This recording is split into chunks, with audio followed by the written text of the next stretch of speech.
Let us now go to Northern California, where David Cobb is standing by. He ran for president on the Green Party ticket. He's an attorney, but he's a decent human being, and he's an environmental activist. I had some questions I wanted to ask you, but I know you usually come with something on your mind. So what is on your mind today, sir? Well, David, it's always a pleasure to be with you. And I do want to, I'll answer any questions that you have, but I gotta take this moment to lift up those people in the Poor People's Campaign who are in DC right now, led by low-wage workers, led by people of faith and the clergy, and their demand something outrageous: treat the nation's immigrants with respect. That's literally the call. This is a Moral Monday event. It follows, it was a 27-mile, 4-day march in Texas just last week. People were chanting, which side are you on?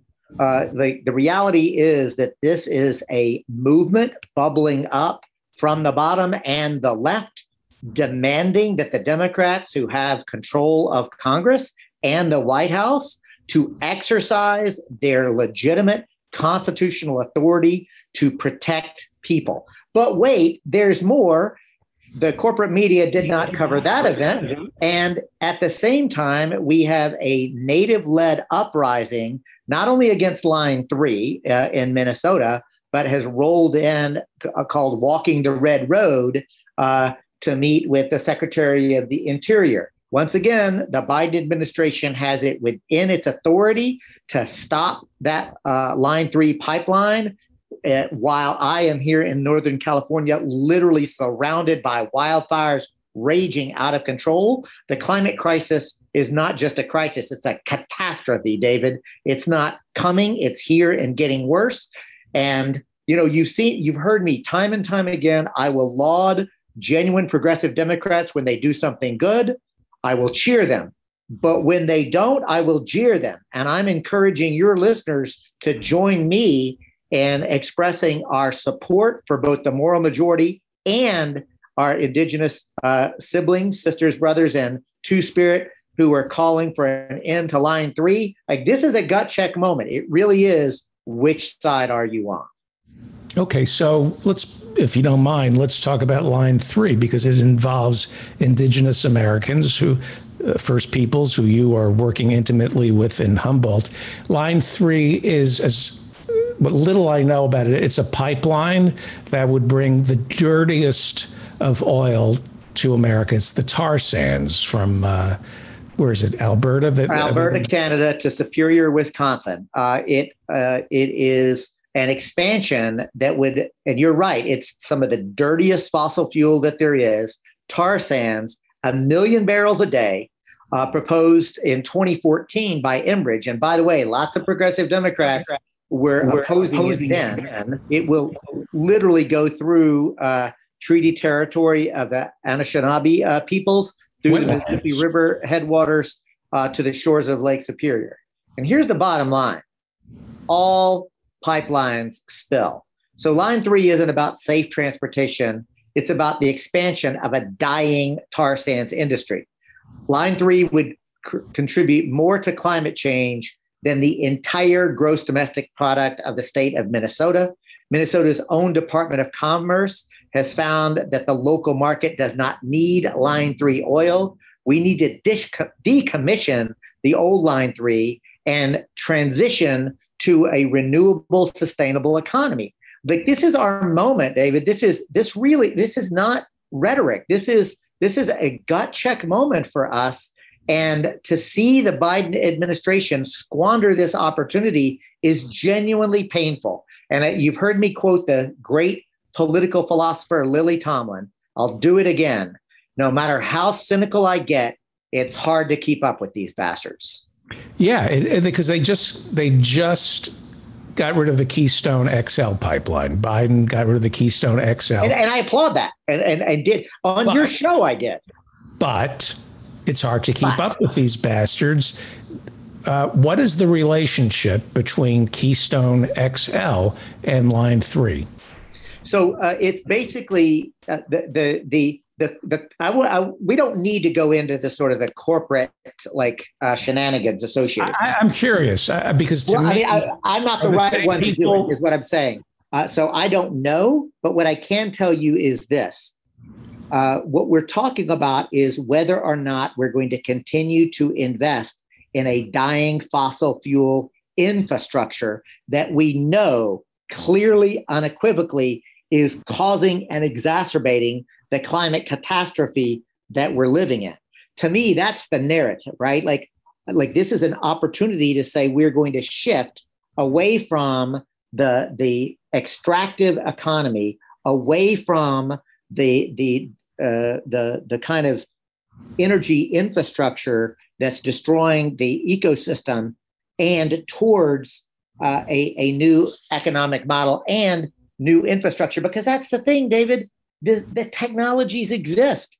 But they don't provide sufficient profit motive for the big corporate bastards who are actually running the show. And that's why I say, let's stay on the narrative here. Let's actually make a demand that can be met by the current Congress and the current administration. And we're told that the oil industry, these pipelines, the AFL-CIO supports these pipelines because they're good paying jobs. That's what we're told. It's interesting. I gotta tell you, because I work with organized labor all the time, and it's worth saying that there is a roiling internal debate within organized labor. I'd love to get you connected to some of my colleagues at the Labor Sustainability Network, who can tell you about the work that they're doing. And I'll tell you, David, we're I'm not old enough to have lived through it and watched it, but it's worth remembering that the AFL-CIO was originally supporters of the Vietnam War. And because of internal work within organized labor and a broader movement outside of organized labor, the AFL-CIO and the entire organized labor shifted on the Vietnam War. And I believe that we're in the early stages of watching the same kind of tipping point, because I talk to rank and file members all the time who are showing up for progressive causes, who do not support this shift. And honestly, we've got to push people to say, which side are you on? And to me, there's a phrase that we've all heard, right? There are no good jobs on a dead planet. Right. Again, if you're interested, I know I've hooked you up with a couple of other people. I know Sherry Honkala has been on, of the Poor People's Army. I'd love to get you in touch with. Go ahead. I'm sorry. I'll get you in touch with folks at the Labor Sustainability Network. Again, what we're saying, I guess this is the key, David. I'll always talk about electoral politics, but I'm not an electoral fetishist. What I know is if you shift the culture, if you build mass movements that are strong enough and powerful enough, you can make the existed politicians listen to you. Like you have to hold them accountable. You can't just tisk them and continue to vote for them. But if all you ever do is vote every 2 or 4 years and expect systemic change, you're wasting your time. But if you don't vote for genuine progressive candidates when you're given the opportunity, you're wasting an opportunity. So back to line 3. I was reading that transportation is responsible for 29% of our greenhouse gas emissions here in the United States. That's according to the Environmental Protection Agency. I'll just tell you, I don't know exactly what the percentage is, but that is more or less what people that I follow. I'm not a scientist. I'm not an expert, but yeah, about anywhere from a quarter to a third is what I've been told. Yeah. And so this pipeline, forget that it will spill, because as you said, all pipelines spill into wetlands, into property that belongs to First Peoples, not us. Forget that the tar sands are the filthiest. Forget the amount of greenhouse gases emitted to pull the oil out of the tar sands. This is great because you're asking me to forget a lot, but I'm staying with you. I'm going to put all of that aside, but let's just point out how high the stack is of things that you've already described, which are horrific. But please continue. We're going to put all that horror aside and get to the other thing that if you ignore the fact that the tar sands are an environmental, ecological disaster zone, that the amount of greenhouse emissions to pull that oil, then the threat of the spills and what it will do to groundwater and fires and all that. Oil itself, philosophically, is evil. That we have to get off this oil. We have to get off oil. We have to start driving cars that run on oil. Perhaps we have to stop driving cars and use public transportation. Well, I think that's right, David. And I also think that it's worth pointing out that there are sustainable transportation solutions, not only for hauling freight, but also for moving human beings around. And I do think that you're right. Ultimately, we need to invest in public infrastructure for transportation. If you include the energy efficiency standards, if you include the health improvement, the pollution reduction, the folks at Bold Business, because I thought that we would talk about line 3, I did just a little bit of work. And according to these folks, the transportation sector's role is substantial for implementing those measures. And if those measures that I just described were actually done as a package deal, they can deliver savings of up to $70 trillion by 2050. The point is that if you actually look at it on the math, this is a terrible idea. The only reason it's even still happening, David, is because capitalism allows a profit in the very short term for the shareholders of these projects. And at the end of the day, we have to ask ourselves, are we the people in charge of this government or not? Is our future going to be determined by unelected and unaccountable corporate CEOs who have already demonstrated that they have no allegiance to the American people, no allegiance to people or planet? Yeah. The other thing that's interesting is the Republican Party talks about being, fiscal hawks and fiscal responsibility and saving money. When you present them with incontrovertible evidence that Medicare for all, single payer, would save trillions of dollars in 10 years, when you explain to them that a new Green Deal or a Green New Deal will generate tax revenue and save Americans and the federal government trillions of dollars, it doesn't register with the Republicans because they are in service to Wall Street financiers who view climate change as a contributor to our gross domestic product. Correct. And that's what we're up against. It is absolutely what we're up against. And, there's money to be made in climate catastrophe. Lowe's, the price of stock in Lowe's goes up when there's a hurricane or a tornado because people are buying wood. And in fact, yet another amazing thing that happened just this week, David Feldman, is that Representative Ilhan Omar introduced a mechanism, and I'll get wonky for just a moment, which is to replace the gross domestic product with the genuine economic indicator, so that we actually try to capture those externalities, because they're real, right? Remember, the Alaskan GDP, gross domestic product, actually went through the roof after the Exxon Valdez oil spill, right? It was, quote, good for the economy, even though it destroyed the fishing industry. It was clearly not good for the economy. But according to simply measurements of GDP, it went through the roof. The same thing happens when there are, COVID is actually great for the GDP because of all of the healthcare costs that are being generated. the point I'm getting at is, well, hang on. Well, let's stop for 1 second because this is really important. This is really important because whoever controls the yardsticks controls the policy. Whoever controls the language controls the policy. Bobby Kennedy famously said the gross domestic product, back then it was the GNP, they changed it, I believe, to GDP, or it's the other way around. But back then GNP, it used to be GNP, now it's GDP. Right. In fact, I had a company called Gross National Products. It was to make T-shirts. And it was a great idea. I couldn't believe nobody thought of it. We made obscene T-shirts, and I called the company Gross National Products. But I didn't believe in it because G is now gross domestic product, the GNP. But anyway, that's neither here nor there.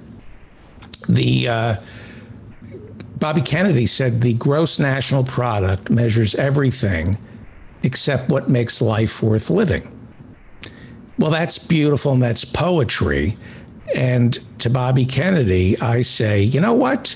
Do what Ilhan Omar is suggesting. Let's really measure the gross domestic product. Let's roll up our sleeves and really measure what growth is. Alan Minsky came on this show. His father is a very famous economist. Oh, yes. And Alan told me, if I never forgot this, he said, here's how the GDP works. If you go outside right now and go buy a carton of milk and come home safely, you've contributed nothing to the gross domestic product. You've contributed maybe $3. He says, but on your way, if you were to get hit by a municipal bus, you would be contributing millions to the gross domestic product.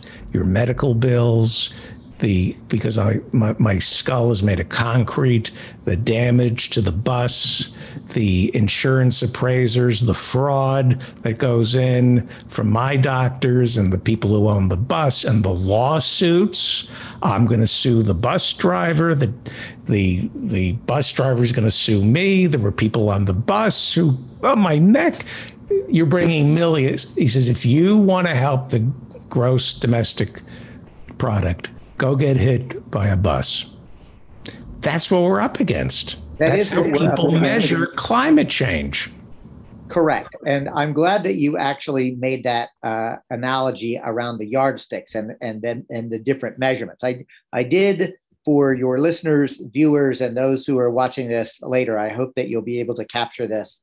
But I dropped a link to the press release announcing Representative Omar's introduction of both the guaranteed income bill and the what she's calling the Support Act, which is the genuine progress indicator.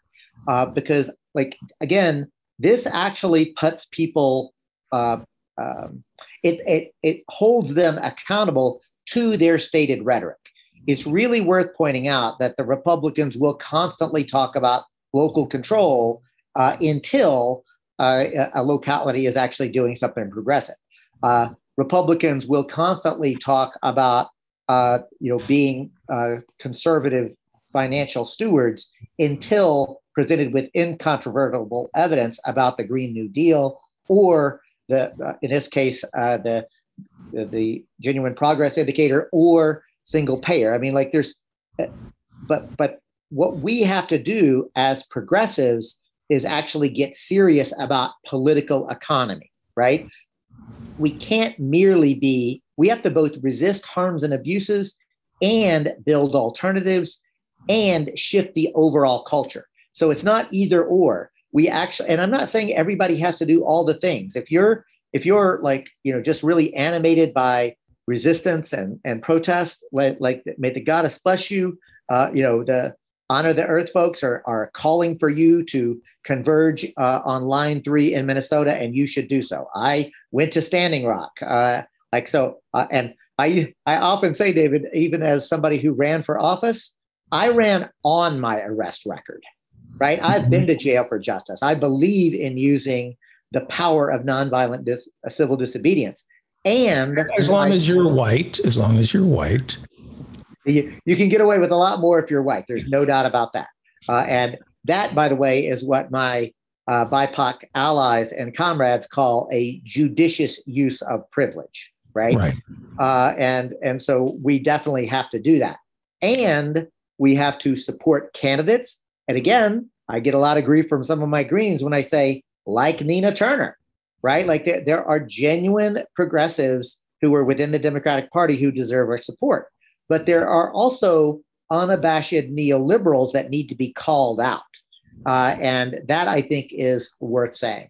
But the last thing, it's not just resistance and electoral politics.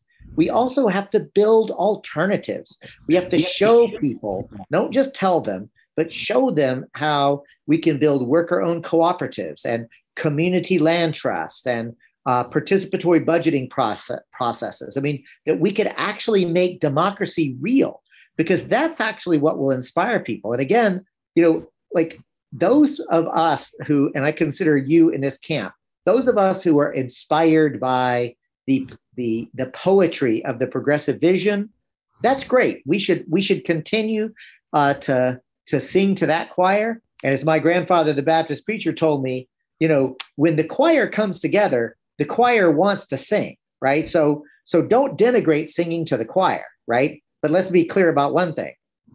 Our progressive choir needs some fucking practice, right? Like we are out of tune. We are not singing together. And we've got to be willing to go out into the pool halls, into the bowling alleys, into the urban centers. We've got to go where ordinary people are and win them over to our message. And the good news is that our message actually has supermajority support. The problem is that most people still don't vote because they have come to the conclusion that neither the Democratic or Republican Party leadership are actually advocating and fighting for their best interest. And you know what? It's hard to counter that narrative. Yeah. So I want to read you something you said on the show last week because it was really profound. We're doing transcripts of the show. We're doing closed captions, and along with that comes a transcript. And eventually, if I can pay for it, I'll have transcripts of the entire show made available to everybody. But I was reading our interview, and this is what you said. It's amazing what you said. You said, this is what you said last Monday. Our current political system can't do what it's designed to do, which is maintain order, which is why the ecological crisis and the economic crisis are literally creating a political crisis, which is why absolute fascism is literally emerging in this country. And I'm terrified to watch the Republican Party embrace a fascist ideology. And I'm watching the Democratic Party, for the most part, fail to understand what that means and fail to articulate the kind of genuine, progressive, populist vision that would be able to counter the forces of fascism. The Democrats are fumbling the ball. That's what you said.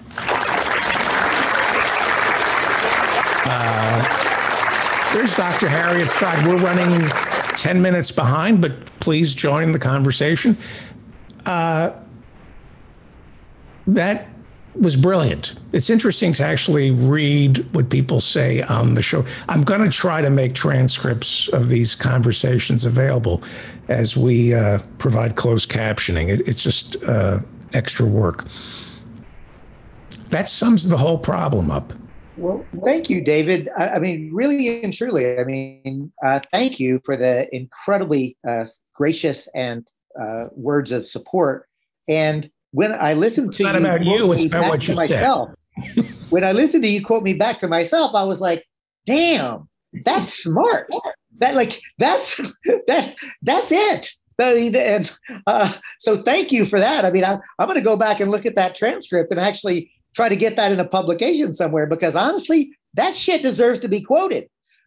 Because I think that what we're talking about here, and I'd love to get Dr. Fraad in on this conversation, because what I see is this is the core of what a true political economy conversation is about, right? Like the economic system and superstructure is actually incentivizing the wrong things, and what we could do is shift it. And that's why it's not just merely about good policies. What we need is a genuine progressive program, a clarity on the fact that the ruling class, the owning class, the predatory class do not have my or your or the overwhelming majority's interest at heart. There is, I am clear and unequivocal about the fact that I look at people's objective material conditions as the thing that actually shapes their worldview. And our job is to unite our class, our non-owning class, in a broad movement that is, yes, engaged in electoral politics, but also about building the infrastructure to meet our needs. Because this is the thing, the only antidote to fascism in this historic political moment is to create a society where the seeds of fascism will wither and die. Because fascism is emerging objectively. And I guess what I'll ask is, Dr. Fraud, am I off base? Do you think I'm overselling it? I'm interested in your opinion. Well, what I think is we really have to know that it isn't that the Democrats don't appreciate it. It's that they're stuck. They have the same corporate sponsors as the Republicans, and they count on the same money. And they are not going to come through with a populist program that will deny the funding sources that support the Democrats. And on the one, what you have is the Republicans' energy. The energy in that party is fascist. And they want that energy. It's evangelist and it's fascist, both. It's sort of theocratic fascism, okay? And so they want to keep that energy up. The Democrats' energy is progressive, but they have the same corporate sponsors, so they don't want to actually redistribute the wealth. Look, China is no model for us at all, but China wants to combat the inequality that comes with their capitalism. So what they did was they immediately banned all tutoring businesses because the privileged get tutoring to get their kids into the better schools. That's one. And they have another huge program because they see it as a problem to their system.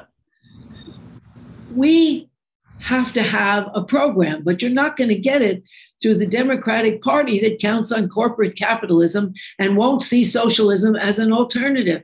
Pelosi says there is no alternative. She isn't going to tax those billionaires that made $400 billion during the pandemic and leave them with $500 million, which is enough to get to outer space and give everyone else a break, and Medicare and the other things they promised, $15 an hour minimum wage, and infrastructure and care infrastructure. You'd need a restructuring of our society, and the Democrats are not interested in that. And they're not going to be interested in that. They're interested in running for office. And they'd rather have a Trump in office, a fascist in office, than lose all the funding they get for their operation. And that's what you have. And again, so I agree with that. And so that's the assessment of the current situation. Wait, are we doing costume changes? Did you do a costume change, David Cobb? No, I set up.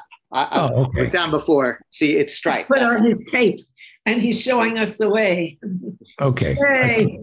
But here's what I see. You see, I'm looking at the material conditions are changing, and again, the global climate catastrophe is accelerating. The late stage capitalism.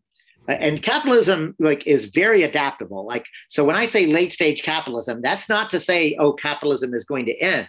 Is it's currently operating, it's going to end, right? But I'm deathly afraid that a kinder, gentler fascism is going to sort of find its way in, or blatant fascism. I really believe that either eco-socialism or fascism, some version of those two, are really what's going to happen.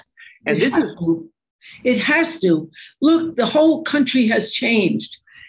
America is in decline. Those people, those young people who celebrated hope and change, now they are in despair and they don't have change. And whatever little changes that are made disappear. A fine is paid. The system goes on as usual. There's a very good book out now by Robert Hennelly called Stuck Nation. It's stuck.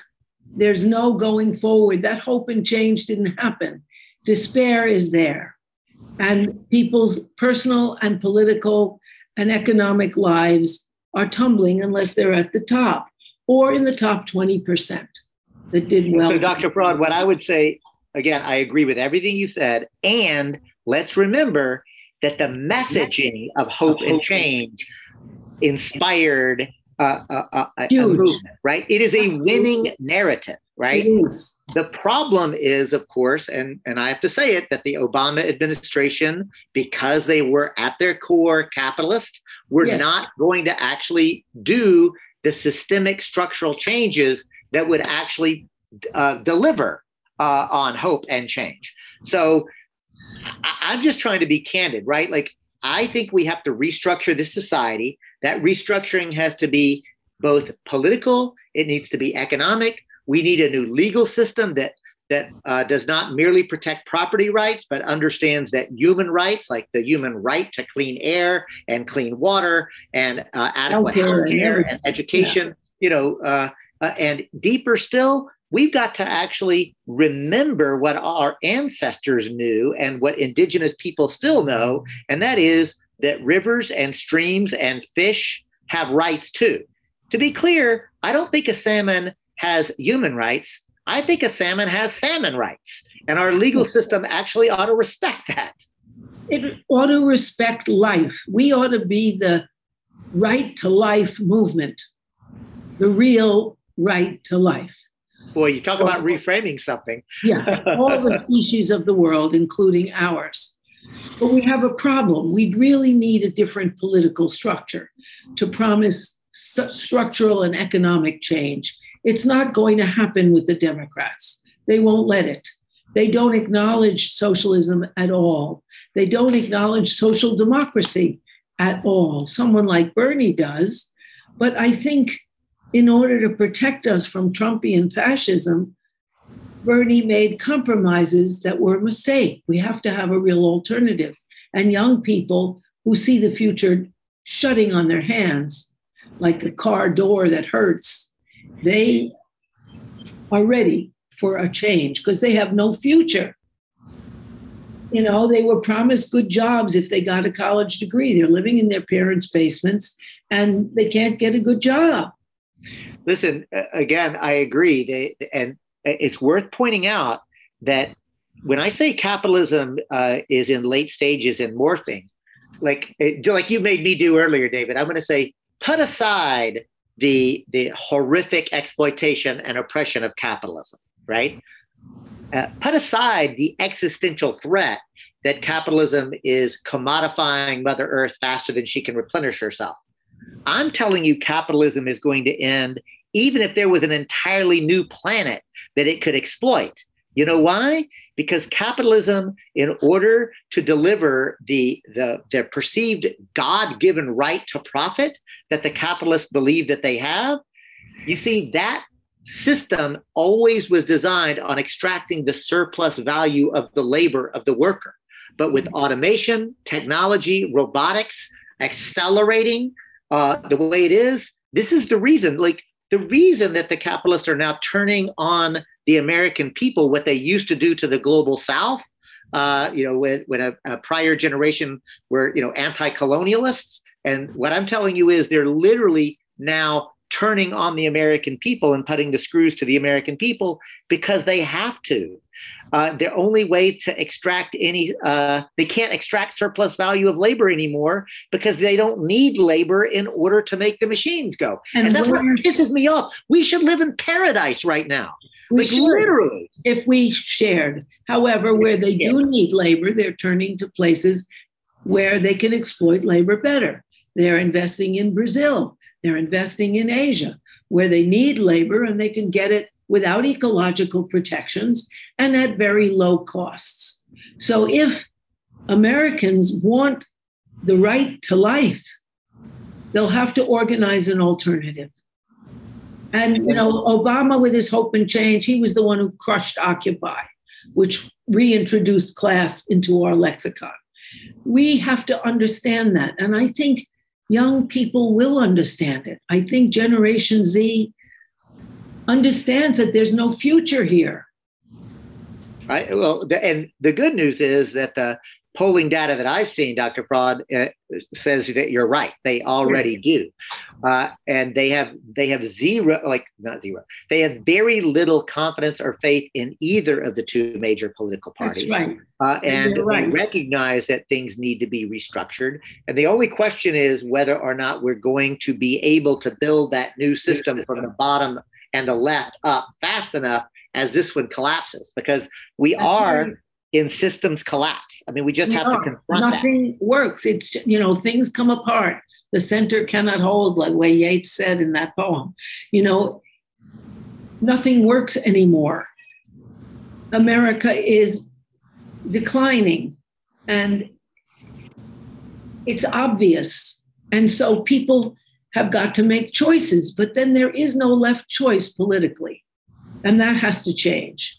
There has to be a left alternative. Well, that's the reason. And again, look, I'm not a partisan Green Party person. I'm a Green because to me, that is the clearest opportunity to develop a left party. But I'll be clear, Dr. Fraud, if a socialist party emerged and became ascendant, if a People's Party emerged and became ascendant, but we have to embrace socialism. We can't have to get over the old fear that was generated in the 1950s and actually embrace it. That's why I'm proud to tell you that the Green Party of California adopted an eco-socialism preamble. And this is important. It wasn't just somewhere in the policies. You know, Dr. Fraud, a preamble is your program. And it literally says, we understand that we need an eco-socialist political economy. It has to take the best of deep ecology and the best of the fairness of socialism, merge the two as a way to organize our society. And the Green Party of California is now the next election cycle, we will be running candidates on a clear, unequivocal call for eco-socialism. Yeah, and you'd also need to have a political base that isn't just this top-down thing. You'd have to have offices, you'd have to have neighborhoods, you'd have to sit in people's kitchens and talk to them, because that's how movements are made. And, I agree with that. And I'm going to have to go quickly. So I always enjoy when you and I get a little overlap here. I like it. And one of these days, I keep threatening David Feldman that we'll do a deep dive on Dishkama Humboldt, because Dr. Fraud, what I'm doing with the Wiyot tribe, Cooperation Humboldt, a mostly white organization, is working with the Wiyot tribe to create two simultaneous institutions. One, an indigenous-led community land trust to engage in regenerative economic development for not only affordable housing, but to develop worker-owned cooperatives, to develop restoration ecology jobs, because people need meaningful, productive work, right? They need that. And we need to give them an opportunity to do life-affirming work. So that is the economic engine. But get this, we're also creating a social impact investment portfolio.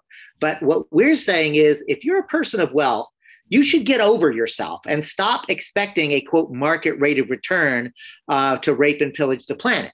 Instead, what you should do is say, if you're already a billionaire, then a 90% return on your money is actually a fine return.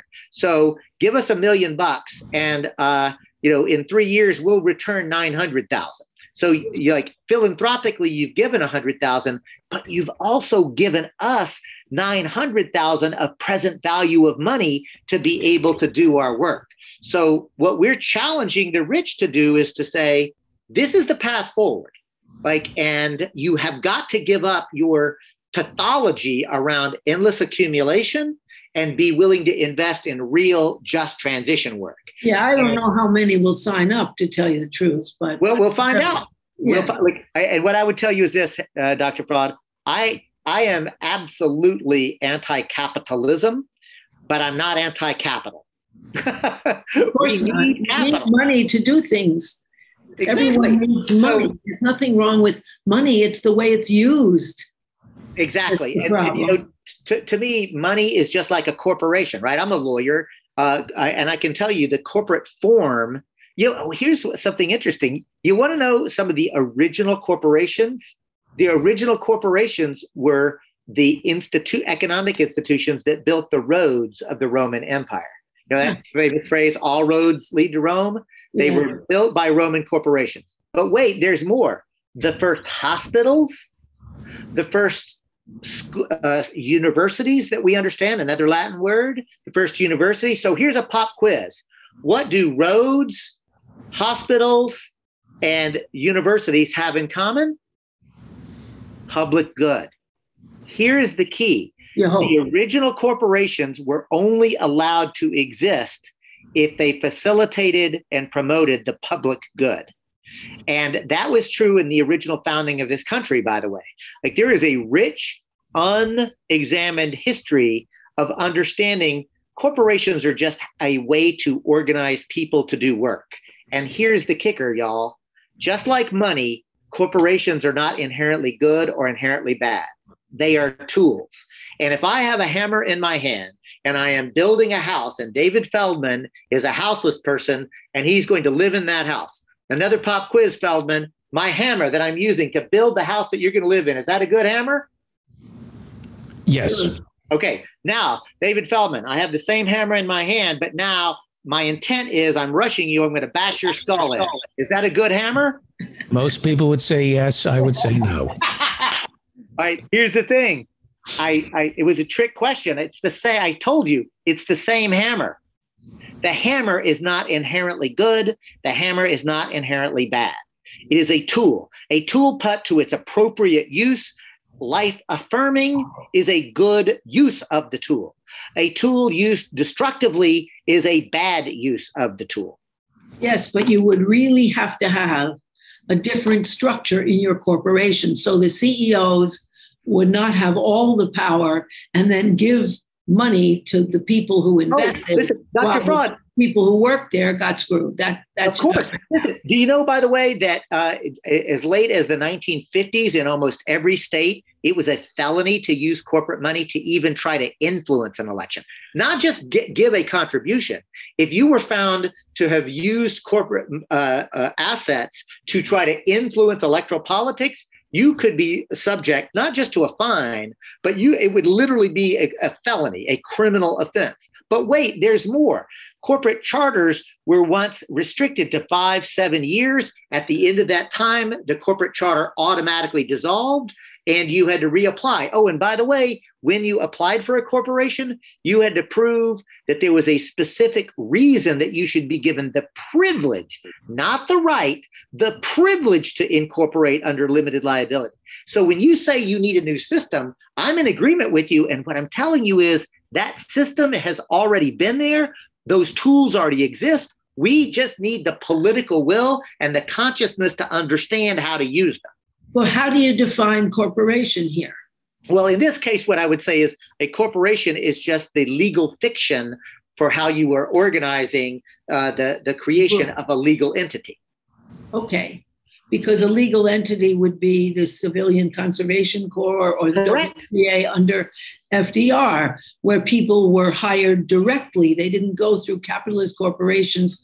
Look, even if they ever do anything, it'll be done by capitalist corporations cheating their workers and trying to get the most money for themselves. Again, I'm I'm an unabashed socialist, so I absolutely agree in economic democracy and So what your got. corporation is not what Americans usually think of corporations, like Correct. Exxon. And this is why, again, like I think that what we have to do is do the hard work of understanding and frankly achieving consciousness, understanding how the system actually works. Which is why, at the end of the day, Dr. Fraud, I'm not fighting to save this dying system. I'm fighting to create an entirely new system. That's what I'm dedicated to. Yes, the same with me. And part of the way to create a new system is to show that the utterly corrupt capitalism under which we live is dead and will never deliver to us. And so we have to change it. And more people, I think, have that idea, because what's obvious is the failure to give anyone health, happiness, or, health and the pursuit of happiness in capitalism. It will give the top 20% a crack at that, although not good air to breathe or anything. But it's going to destroy the planet if we let them. That's right. We have to understand the right to life. And we need to have a right to life movement. Look, the characteristics of capitalism, and again, I'm going to have to jump quickly. I'll do it, and then again, we basically took over Feldman's show, right, Dr. Fraud? We're running 10 minutes behind. I know that Peter B. Collins has joined us. So Peter B. I love Peter B. Collins. Is he up next? Yes. He's yes, and then he is. Yes. So what I want to do is respect everybody's time. Some loudmouth wouldn't shut up at the beginning of the show, and I'm going to rewind and watch. But I think I know who he was. He wouldn't shut up at the top of the show, and he completely screwed the schedule. So this is what I'd like to do. I'd like David Cobb to wrap up, and then we'll do an extra 10 minutes with Dr. Fraud, and then we'll go to Peter B. Collins. Is that okay? Absolutely. Yeah, okay. And I'm going to do it quick and just say thank you very much for this conversation. I always enjoy when the overlap happens with Dr. Fraud, and then we just get into a great conversation, right? Yes. So thank you for the opportunity. And look, the bottom line is socialism has got to replace capitalism, or the planet will disappear. And we will too, of course. Yes. Well, the planet, as George Carlin said, the planet isn't going anywhere. What gets me though, look, even if Homo sapiens, if we destroy ourselves, we're going to take the rest of the ecosystem with us, right? Like that's true. So we have a responsibility. Like, all kidding aside, we have a responsibility to interrupt the madness. Yes, George and also Carlin, we have to champion life. We have a right to life, and that's what we have to emphasize. George Carlin said in 1992, the planet isn't going anywhere. It's going to shake us off like a dog getting rid of fleas. Well, the planet's going to be pretty depopulated of life, though, if we continue. The amazing thing about George Carlin is he's like Bill Hicks. Yeah. He gets better with time. Absolutely. David Cobb, we'll talk to you next week. We should address the eviction crisis with your friend in Philadelphia. We need to talk tomorrow. Let's do it. Yes, David Cobb. Hit me up by email. Call me. Let's have a conversation. Bye, y'all. I just want to say one thing. I just want to say one thing before you go. It's going over, now that we have closed captioning, the ability to read what people say makes you more dangerous. What I quoted back to you almost in writing what you said on the show last week, and that makes you a dangerous person. Twitter destroys careers. You can say a million things, but when it's in writing, it is dangerous. It's really interesting to read transcripts of these conversations, which I've forwarded to the FBI, Peter. I hide right out in the open. Sheldon. I'm forwarding all of these transcripts. We're going to be talking about COINTELPRO and the FBI in a second with Peter B. Collins. But let me give 10 minutes of time to Dr. Harriet Fraad and a proper introduction. Dr. Harriet Fraad is the host of Capitalism Hits Home, and it's not just in your head. Absolutely. One of the problems I run up against on this show is I love doing it live, and I love the conversations bleeding into one another. But it's a delicate dance because then people don't get there. So I'd like to give you 10 minutes to talk about the family, the decline of the American family. Yeah, well, I want to say first that the American family has declined, but the American family always sucked. You know, we have to face that. The idea that just because somebody gets knocked up, they can take care of anyone else is bizarre. It doesn't make any sense. The fact that they got knocked up proves that they can't take care of somebody else. They can't even take care of themselves. Even if they plan the pregnancy. Which makes them even more irresponsible. Yeah, in some ways. You actually planned to have a child. Right. It's like, if you want to be president, you lack the emotional stability to be president if you want to be president. And if you actually plan to have a child, that proves that you don't have the competence to be a parent. No, it doesn't. As far as parenting goes in this society at the moment, it doesn't prove that. However, Americans don't understand that this sacred cow that is the family was never fully functional. Even if you go back and read Mark Twain, Huckleberry Finn left his home because his father tried to kill him when he got drunk routinely. So he had to leave. Mark Twain, when he ran away, he was one of tens of thousands of runaway apprentices whose parents sold them out to be apprenticed, and they were abused, just like the girls who were sent out to be servants because their parents didn't want to support them anymore. It wasn't until 1938, until the Fair Labor Standards Act, when you couldn't hire out your kids and live off their labor. In the great family, my grandfather was 5 years old when he started working on the Long Island Railroad, lighting the kerosene lamps and so on. And his father had 9 kids and kept his nails manicured, never worked. But you could rent out your kids. The family, people don't understand. There's a great book by Jacques Donzelot, although it's really it's called Policing the Family. And it shows in France what is also documented in England and elsewhere, but much less clearly, that the reason we have the family, the nuclear family, is that when the French Revolution fell apart and the revolutions that happened elsewhere when the feudal system started to break down, and the feudal authority, which was the head of father and the oldest son, didn't govern anymore. They weren't even at the same place because people left the feudal estates. They left their little farm. And so women were getting pregnant. There was no support for them. Men had no work. Crime was going nuts. And these little villages started where the bourgeoisie, these little bourgeoisie started, often hired people to police the other people who were also dispossessed. And the only people who had money at the end of the French Revolution or any of these revolutions were, let's do the particular to talk about the general, were the Catholic Church, which did get quite a shellacking for its extensive feudal lands and feudal serfs, but they still had a lot of money, and the remnants of the aristocracy and the new bourgeoisie that was making money in these little towns. At that time, there was a strong platform in the French Revolution of state support for children.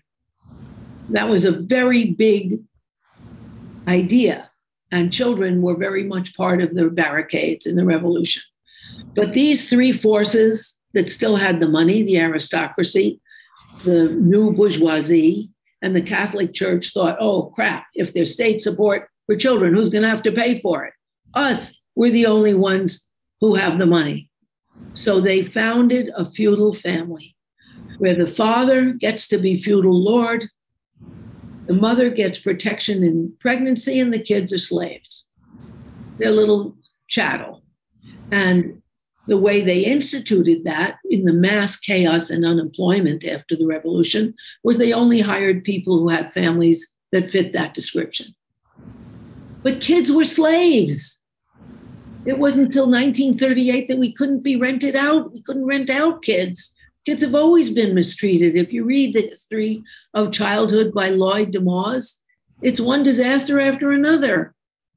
In Roman times, if a father made a deal with the gods, whatever I see first, I will sacrifice to your greatness, if it was his kid. So he killed his kid, okay. That there are whole graves of little bones off of cliffs because people threw their kids off a cliff for some reason or another. Even in the Bible, Abraham could have killed Isaac, his son. Jephthah, the daughter who was first seen by a merchant who promised God that he would sacrifice the first thing he saw, she was killed. That's what you did then. Okay. But this holy family was always unfair to leave kids to their families. And now that the little bit of support and help kids got from these two neurotics who created them is under terrible, terrible stress. So even that has disappeared. And in every other country where people are flourishing, they have state support for children. France has excellent childcare starting at 2 years old and optional childcare starting at 0. The Germans give support to their children. All over Scandinavia, they give support to their children because the family is an inadequate vessel for raising children. And it's time America understood that. So I use my minutes to give a lecture. Civilizations evolve. America is uncivilized. We are, and until we do a truth and reconciliation about how uncivilized we are, Joe Biden just announced he's keeping asylum seekers at the same level that Trump had. Disgusting. We've created deporting people like crazy. We've created at least 1 million refugees in Afghanistan alone. And we're pulling out, at least when we pulled out of Vietnam, we had the decency to take in the Vietnamese. Right. All those crooks from Laos. We had the decency back then to say, look, we screwed up your country. A lot of you thought we were coming foolishly, believed we were going to rescue you, and you signed up with us. Come to America. Afghanistan, you're on your own. Iraq, you're on your own, because America says, well, if they come here, they'll try to kill us. That's what they believe. If we go to Iraq and Afghanistan to help these people, then why are you afraid if we bring the asylum seekers from those countries here that they will try to kill us and will be terrorists? We're not really afraid of that. That's the argument. No, the argument against allowing these asylum seekers in from Iraq and Afghanistan is Fox News and the Republicans who supported that war. They're saying they'll come in and they will be terrorists. Well, then maybe we shouldn't have been there in the first place. If those people are coming here to kill us, maybe we didn't help them. That's right. And just like they're saying that the Mexicans who work in all our restaurants, who do all the check-ins on the groceries, that they say that they're rapists, and they don't want to let them in. This is horrible fascistic propaganda. This is a country of immigrants, all of us. If you scratch the surface, it doesn't go back too many generations before people were immigrants, unless, of course, they're Native Americans, and then they get screwed worst of all. Right. So, Dr. Harriet Fraad, thank you so much. We'll talk to you next week. Talk to you next week. We're running 10 minutes behind schedule. Former President George W. Bush paints, and while he's painting, he likes to listen to my show. And I just want to tell them something. 20 years ago, this September, right? Yeah. You said, why do they hate us? Why do they hate us? And then you and your friends launched an attack on Iraq that killed, conservatively speaking, 1 million Iraqis. Lancet puts it at more than that. And you launched an attack on Afghanistan, and you've created millions of refugees. You are personally responsible for millions of refugees, and your party and your government does not take the refugees in. You created these refugees, and now you won't allow them into America. That's why they hate us. You're the reason, George W. Bush. If you have to ask why they hate us, then you're the reason they hate us. That's why they hate us, George W. Bush. Yeah. But keep painting those wounded soldiers who you are responsible for, because that's what everybody at Walter Reed who's missing a face and a limb because you illegally sent them off to war, they need a painting from you.